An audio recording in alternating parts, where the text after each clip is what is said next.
Alright guys, we're going to cut into that. We'll go ahead and show you the rest of Cruz's speech a little bit later on. If you want to watch it immediately, it is posted in full on our YouTube channel. However, I have asked our resident political expert, political extraordinaire, okay, fine, Ron Hoon. He is taking away time from his normally scheduled break. Yeah. Well, yeah. To come anything that's happening on the morning show, because this is obviously big now. For the last 12 hours, we've been saying the presumptive nominee, Donald Trump. But if Kasich drops out, remember we started with what, 21? 17? Yeah. 17 candidates, and it keeps getting whittled down, and now it was just down to 2. But even though we haven't heard from Kasich himself, there are a number of sources out there this morning from inside the campaign saying, yes, if you heard that he had just canceled his big campaign appearance for today, he is going to drop out. So right. We'll hear from him at 2 this afternoon. Specifically previously scheduled, let me go ahead and find it. He had immediate availability right before he had a full day of events in Maryland and Virginia. They were finance events throughout the day today. Yep. That canceled. We just heard an update that he was going to be holding a press conference at 2 p.m. Arizona time today, 5 p.m. Eastern. I guess that's where he officially makes his announcement. I mean, it's pretty much been leaked now. Right. I know Fox News has tweeted confirming that he will be dropping out. Yep. So they've obviously got a really good source. And I'm sure we'll be in touch with them today. But the part that we don't really know, which, maybe we'll learn at some point in the future, talk about a book I can't wait to read, is the behind the scenes of the 2016 presidential campaign. Whether it's Bob Woodward or whoever writes it is going to be an incredible book. But SK, there had to be a bunch of behind the scenes conversations. Right. From, I don't know if it went to the level of Reince Priebus, the head of the GOP, but there had to be a lot of pressure on Kasich to drop out. Because if it was just up to him, I don't think he wanted to. Last night he said, the quote was, and it was his most effective argument all the way down the line, I'm your only hope. Because the polls show I can beat Hillary Clinton and beat her by a lot in a general election. Right. But he never got the GOP base fired up at all. Well, let's. So he went. What did Trump call him? 1 for 41. Well, I can't even keep track anymore. Originally, it was like 1 for 38 Kasich, 1 for 41 Kasich. This morning he's 1 for 42. John Kasich has only won one state, and that was his own state of Ohio, and that's what kept him in this race. That's the thing he was holding on to. He kept talking about how a president needs to win Ohio to win the whole thing. Right. I'm going to go ahead and pull up his Twitter because, like you mentioned, even last night he was acting as if. Yes. Even 2 hours ago, he posted our only hope. Wow. And I guess maybe they had thought about making this video beforehand because today is May 4th and it's so-called Star Wars Day and the hashtags on this video. May the 4th be with you. Let me go ahead and pull this up.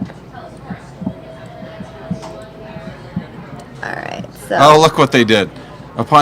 Let's just pull this. Yeah.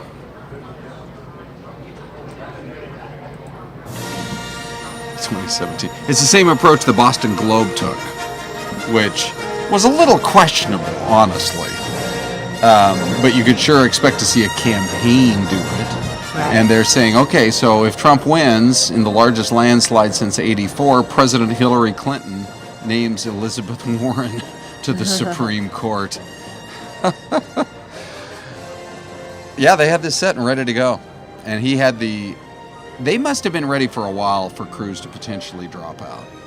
And they had this, obviously, all set, ready to go. I think that they would have posted this whether Cruz was in it or not, because John Kasich, I think, still considers himself the only hope, whether Cruz was in it or not. Yeah, really. You know what's interesting is that you and I talked about it. It was our social media smash-up.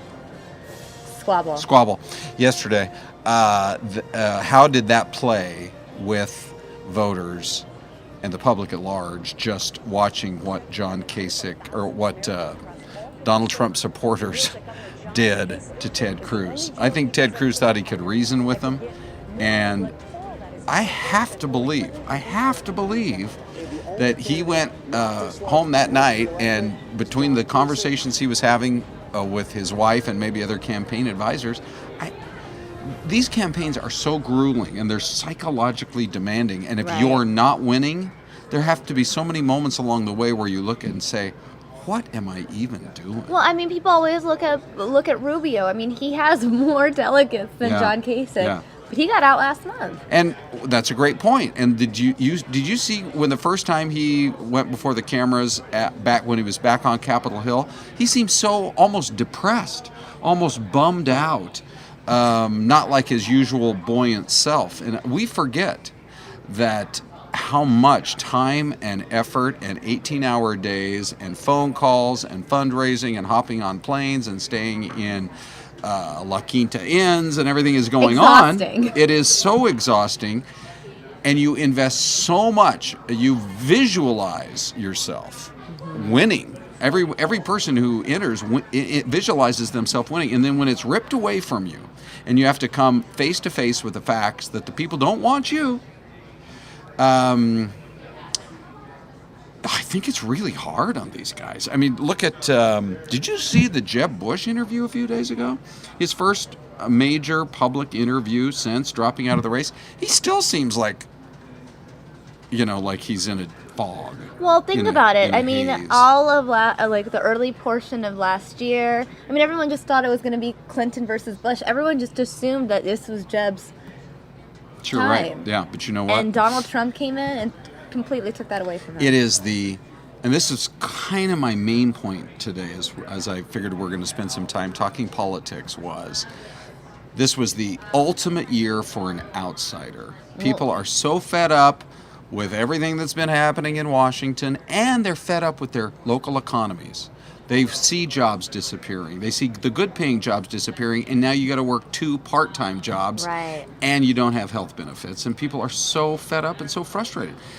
And so, Ted Cruz I'm sure he thought, I can win this thing as the ultimate outsider, because that's his whole argument. I went to Washington to change it, not to become part of the club. Right, but Donald Trump is even more of an outsider.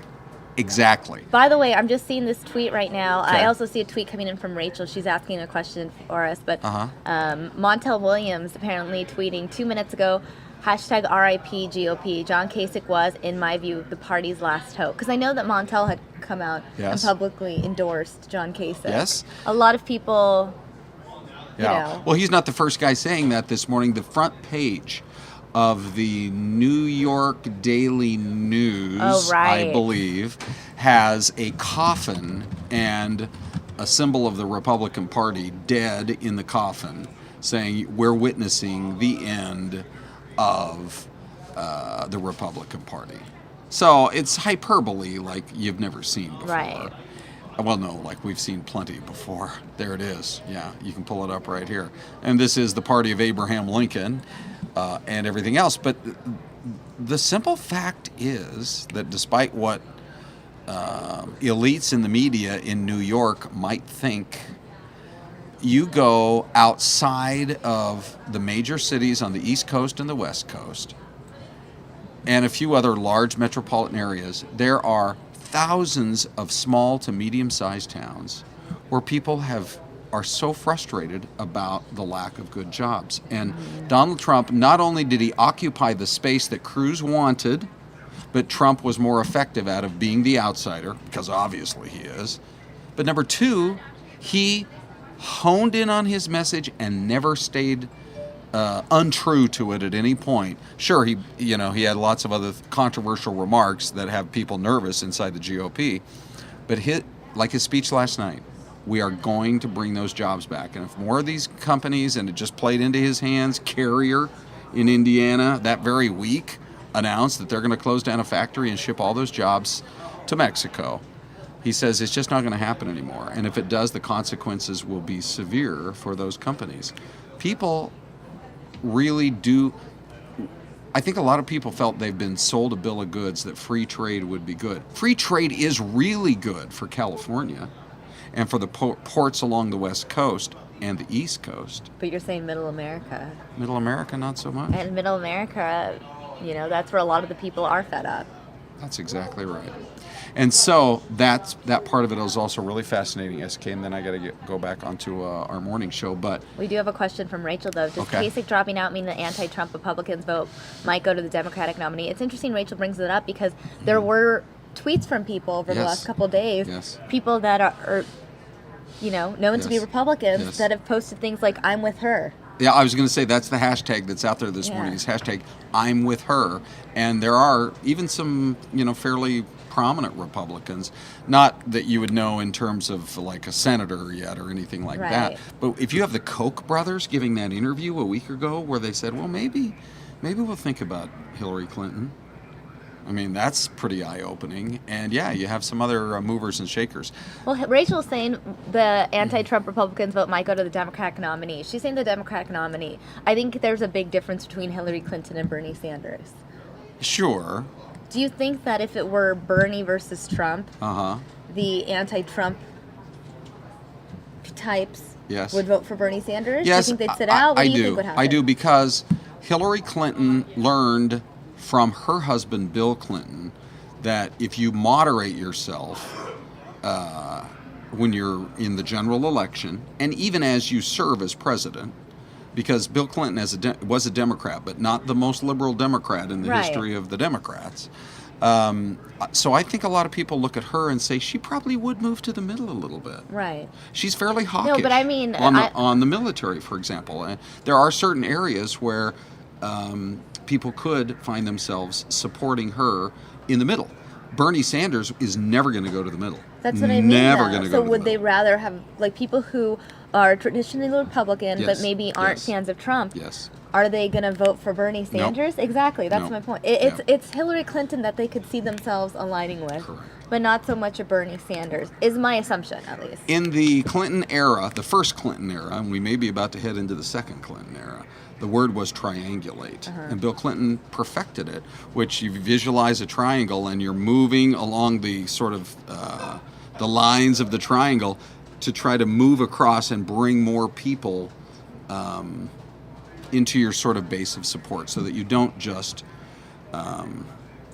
have the kind of the party elites and the party faithful behind you. So, well, anyway, thanks for stopping by. Bina, very excited to see you, saying yay Hooner, haha, Star Wars stealing my thunder. It is Bina's birthday. One of our regular viewers out in the UK, so happy birthday to you. Oh, that's awesome. Happy birthday. And Ron, happy birthday, we'll be chatting some more. I know that we have to shoot our Facebook update video. Okay. Part of me thinks that maybe we should consider the topic that Rachel threw out there. Okay. Does Kasich dropping out mean that the anti-Trump Republicans may end up supporting Hillary? That could be a really interesting discussion on Facebook. What do you think? Yeah, sure. I like that. Yeah. Rachel's. Thanks, Rachel. She's always thinking. Okay, I gotta run. Okay, bye. You'll be back later. Maybe. Oh, possibly. okay. Maybe so. We'll see. Bye. All right, guys, in case you missed it, John Kasich, sources reporting that John Kasich will drop out. He has a